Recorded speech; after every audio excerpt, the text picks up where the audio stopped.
तो नमस्कार। देखिए, अभी तक तो हम वीडियो जूनियर एडिट पे बनाते थे। तो अभी चूँकि मेरे पास बहुत सारे साथियों का मैसेज और फ़ोन कॉल्स आते हैं, अधिकतर तो बीपीएससी टीआरई 2, टीआरई 3 या टीआरई 4 के लिए आते हैं। अभी जो है टीआरई 3 वालों के लिए भी लगातार आते हैं। चूँकि देखिए मेरा बीपीएससी टीआरई 2 में एग्ज़ाम निकला हुआ है, अभी मैं यहाँ पे कार्यरत हूँ। तो मुझे जो जानकारी है, मुझे जो मेरा जो अपना एक्सपीरियंस है मैं आपके सामने जो है शेयर कर रहा हूँ। देखिए बीपीएससी टीआरई 1 में जितने डीएलएड के बच्चे थे प्रयागराज में, अधिकतर जो हम लोगों के साथ जुड़े थे, लगभग सभी साथियों का चयन हो गया। फिर टीआरई 2 में बीएड और डीएलएड दोनों लोग को जो है मौका मिला था। वहाँ भी अभ्यर्थियों ने परचम जो है फहराया। अभी टीआरई 3 का रिज़ल्ट आया है, तो वहाँ पे भी बहुत सारे अभ्यर्थियों ने इसमें सफलता पाई है। प्रश्न ये आता है कि सर क्या टीआरई 4 आएगा? तो मैं आपको बता दूँ न्यूज़पेपर के माध्यम से जो भी चीज़ें आ रही हैं कि टीआरई 4 आपका आएगा, अगले साल आएगा और ये आपका फरवरी-मार्च में आवेदन होगा और मई-जून तक पेपर करा लिया जाएगा। चूँकि देखिए साथियों, रोज़गार आपको जहाँ मिल रहा है वहाँ पहले एक्सेप्ट करना चाहिए और अपने यहाँ अनुपात समानुपात बराबर चल ही रहा है, आप लोग देख ही रहे हैं। और जो भी माध्यमिक में भर्तियाँ आ रही हैं, आप देखते हैं माध्यमिक में भर्तियाँ बहुत कम आती हैं और ऊँट के मुँह में जीरा के समान है। तो जो भी डीएलएड के साथी हैं, बीएड के साथी हैं, जो अपने आप को एक जगह पहले एस्टेब्लिश कर लें, तो उनके लिए एक बेहतरीन अपॉर्च्युनिटी आ रही है, अवसर आ रहा है। वो अपने आप को बीपीएससी टीआरई 4 के लिए प्रिपेयर कर लें। चूँकि देखिए टीआरई 3 में एस्टेट वालों को मौका नहीं मिला था या एस्टेट हुआ ही नहीं था और जो टीआरई 2 में थे, वही सब टीआरई 3 में भी आए। इसीलिए जो है मेरिट भी कम गया है, चाहे आप इंग्लिश विषय का देख लीजिए, संस्कृत विषय का देख लीजिए। तो मैं आपसे कहूँगा चूँकि अभी एस्टेट का भी रिज़ल्ट सबका आ गया है, मेरा भी एस्टेट का रिज़ल्ट आया है और मेरे भी अच्छे मार्क्स आए हैं। तो अब हम भी अगर टीआरई 4 के लिए अगर +2 के लिए भरना होगा तो ज़ाहिर-सी बात भरेंगे, अगर जूनियर एडेड में हो गया। तो फिलहाल तो उसके लिए तो नहीं भरेंगे, लेकिन और चूँकि देखिए भर्ती एकदम जीरा के समान है ऊँट के मुँह में, तो इसलिए आपको पहले कहीं एस्टेब्लिश होना है। आपको कहीं पहले एक रोज़गार पाना है। इसके लिए सबसे बेहतरीन अवसर बिहार सरकार दे रही है और बिहार सरकार इसलिए भी दे रही है चूँकि जो है शिक्षा का स्तर यहाँ पे उच्च करना है, आगे करना है और नवाचार के माध्यम से, क्रिएटिव के माध्यम से बच्चों को आगे पढ़ाना है। देश के अन्य हिस्सों की तरह जहाँ पे साक्षरता दर अच्छा है, उस प्रकार से उच्च बनाना है।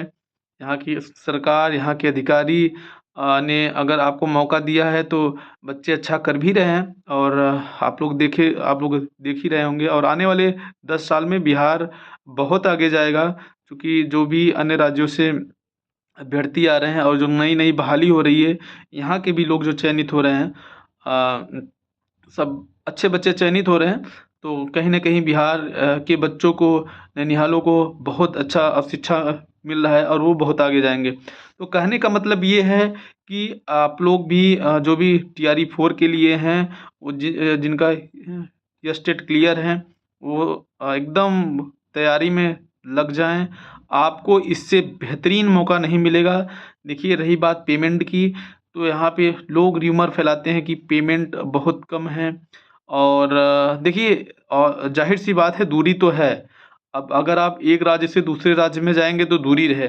पेमेंट कम है, ज़ाहिर-सी बात है, लेकिन आप अगर बेरोज़गार हैं, आप जो है शिक्षित हैं, आप अ, अगर आपके पास ज्ञान है तो ज्ञान के लिए उतना आपको पर्याप्त धन मिल रहा है कि आप अपना काम चला सकते हैं। हाँ, अगर आप अन्य राज्यों से कंपेयर करेंगे, यूपी से कंपेयर करेंगे, दिल्ली से कंपेयर करेंगे, केवीएस से कंपेयर करेंगे, एनवीएस से कंपेयर करेंगे, तो आपको कम आएगा या कम समझ में आएगा या बिल्कुल कम है।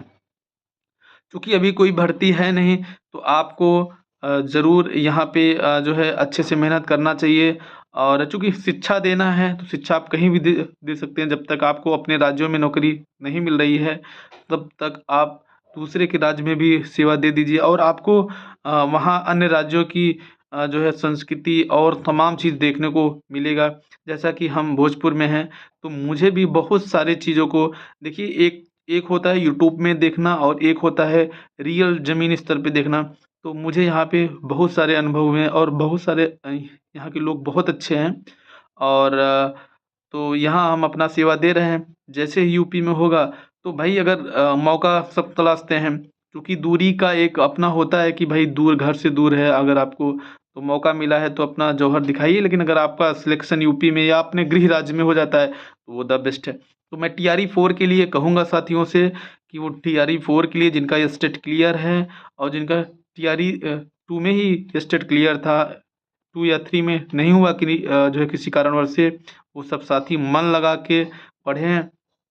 यहाँ पे बहुत अच्छा मौका है, सुनहरा मौका है और किसी भी प्रकार की अभी जो है पाबंदी नहीं लगाई जाएगी।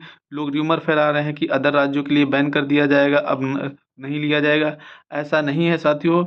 शिक्षा खुला होना चाहिए और जहाँ जो चूँकि शिक्षक के लिए कोई बाउंड्री नहीं होता है, कोई सीमा नहीं होता है। तो बिहार सरकार का ये बहुत अच्छा पहल है।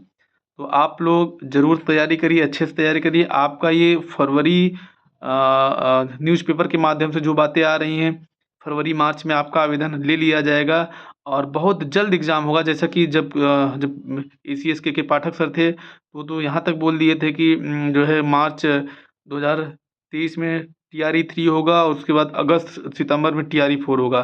कुछ कारणवश से डिले हो गया तो टीआरई 4 निश्चित तौर पे आएगा। जिन भी साथियों की अपनी जो निराश है, हताश है, उन निराश हताश ना हो और टीआरई 4 के लिए अपना तैयारी करें, जम के करें। और चूँकि रोज़गार शिक्षित वर्ग के लिए, सरकारी नौकरी मिडिल वर्ग के लिए जो एक मानसिकता बना है, उस हिसाब से तो बहुत ज़रूरी है भाई। आप लोग इसके लिए तैयारी करते रहिए। अब रही बात जूनियर एडेड में, तो जूनियर एडेड में भी 42,000 अभ्यर्थी स्टेट पास हैं। तो बहुत सारे साथियों का सिलेक्शन भी हुआ, लेकिन क्या 42,000 अभ्यर्थियों का चयन ये लोग कर लेंगे? तो नहीं।